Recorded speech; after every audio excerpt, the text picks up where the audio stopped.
ইউক্রেনের বিরুদ্ধে যুদ্ধে রাশিয়ার হয়ে অংশ নেওয়া উত্তর কোরিয়ার সেনাদের প্রশংসা করে তাদের সম্মান জানালেন দেশটির সর্বোচ্চ নেতা কিম জং উন।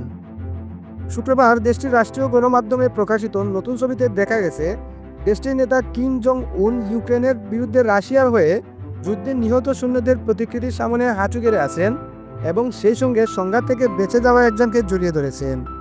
সিউল থেকে বার্তা সংস্থা এএফপি এ খবর জানায়। একটি জমকালো অনুষ্ঠানের ছবিতে দেখা গেছে কিম পদক প্রদান করছেন, নিহতদের প্রতিকৃতির পাশে সেগুলো স্থাপন করেছেন এবং ফিরে আসা সৈন্যদের সান্ত্বনা দিচ্ছেন।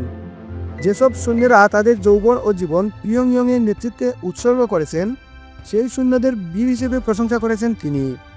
দক্ষিণ কোরিয়া ও পশ্চিমা গোয়েন্দা সংস্থাগুলো জানিয়েছে 2024 সালে উত্তর কোরিয়া রাশিয়ার কুরস্ক অঞ্চলে 10,000-এর বেশি সেনা মোতায়েন করে। তাদের সঙ্গে আর্টিলারি গুলা, ক্ষেপণাস্ত্র ও দূরপাল্লার রকেট সিস্টেম সহ পাঠানো হয়। সিউল জানিয়েছে রাশিয়া হয়ে যুদ্ধ করতে গিয়ে এ পর্যন্ত প্রায় 600 উত্তর কোরীয় সৈন্য নিহত ও আরও কয়েক হাজার সৈন্য আহত হয়েছেন। ছবিগুলোতে দেখা গেছে পিয়ংইয়ংয়ের ওয়ার্কার্স পার্টির সদর দপ্তরে আয়োজিত অনুষ্ঠানে মঞ্চে নিহত সৈন্যদের প্রতিকৃতি, তাদের নাম সহ প্রদর্শিত হয়েছে।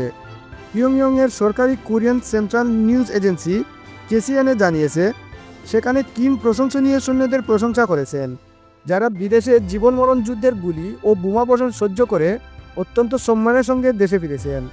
কেসিএনএ কর্তৃক প্রকাশিত একটি ছবিতে আবেগপ্রবণ কিমকে একজন ফিরে আসা সৈন্যকে জড়িয়ে ধরতে দেখা গেছে। এতে তিনি অভিভূত হয়ে যান। অনুষ্ঠানের সময় তিনি নেতার বুকে তার মুখ লুকিয়ে রেখেছিলেন।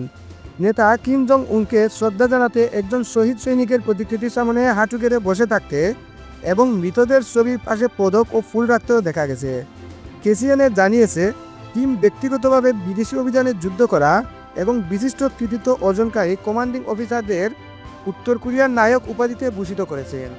এতে আরও বলা হয়েছে তিনি স্মৃতিসৌধের দেয়ালে ফুলও অর্পণ করেছেন এবং শোকাহত পরিবারগুলোকে সান্ত্বনা দেওয়ার জন্য ও প্রিয়জন হারানোর বেদনা ভাগ করে নেওয়ার জন্য তাদের সঙ্গে দেখা করেছেন।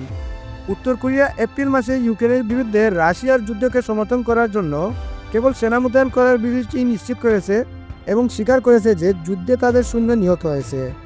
মার্কিন প্রেসিডেন্ট ডোনাল্ড ট্রাম্প সাম্প্রতিক দিনগুলোতে সংঘাতের অবসান ঘটানোর লক্ষ্যে রাশিয়ান এবং ইউক্রেনীয় নেতাদের সাথে উচ্চ পর্যায়ে আলোচনা করেছেন, তবে তারপর থেকে খুব বেশি অগ্রগতি হয়নি।